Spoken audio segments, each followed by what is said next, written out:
Face shave ചെയ്യുമ്പോൾ സ്ഥിരം വരുന്ന കമന്റ് ആണിത്. ഇത് തെറ്റാണെന്നുള്ളത് ഞാനിത് തെളിയിച്ചു തരാം. ഞാനിത് ഷേവ് ചെയ്ത് കാണിച്ചു തരാം. ഓക്കെ, ഒന്നാമതായി ഒരിക്കലും ഡ്രൈ ഷേവ് ചെയ്യരുത്.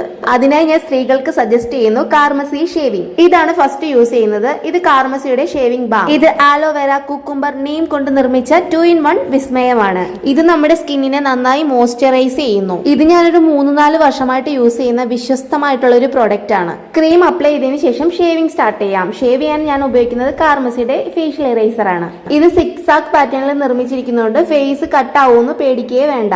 ഇതിന്റെ പിടി നമ്മുടെ കയ്യിൽ ഒതുങ്ങുന്ന പോലെ നല്ല കസ്റ്റമൈസ്ഡ് പോലെയാണ്. ഷേവിംഗ് ഒരിക്കലും നമ്മുടെ ഹെയറിന്റെ സ്ട്രക്ചർ മാറ്റുന്നില്ല. അതൊക്കെ നമ്മുടെ DNA ഡിപ്പെൻഡഡ് ആണ്. ഞാനൊരു 3-4 വർഷമായിട്ട് ഹെയർ ഷേവ് ചെയ്ത് തന്നെയാണ് കളയുന്നത്. ഷേവ് ചെയ്തതിന് ശേഷം മുഖം ഒന്ന് വാഷ് ചെയ്തിട്ട് കാർമസിയുടെ ഷേവിംഗ് ബാം യൂസ് ചെയ്യാവുന്നതാണ്. ഇതിന്റെ ബിഫോർ ആഫ്റ്റർ ഫോട്ടോസ് ആണ്. ആഫ്റ്റർ ഷേവിംഗ് എന്റെ ഫേസ് നല്ല ഗ്ലോയും നല്ല ബ്രൈറ്റനും ആയിട്ടുണ്ട്. ഈ പ്രോഡക്റ്റ് ഞാൻ ഇവിടെ ടാഗ് ചെയ്തേക്കാം. കൂടാതെ ഇത് ആമസോൺ, ഫ്ലിപ്കാർട്ട്, നൈക്ക, purple.com ഇത് അവൈലബിൾ ആണ്.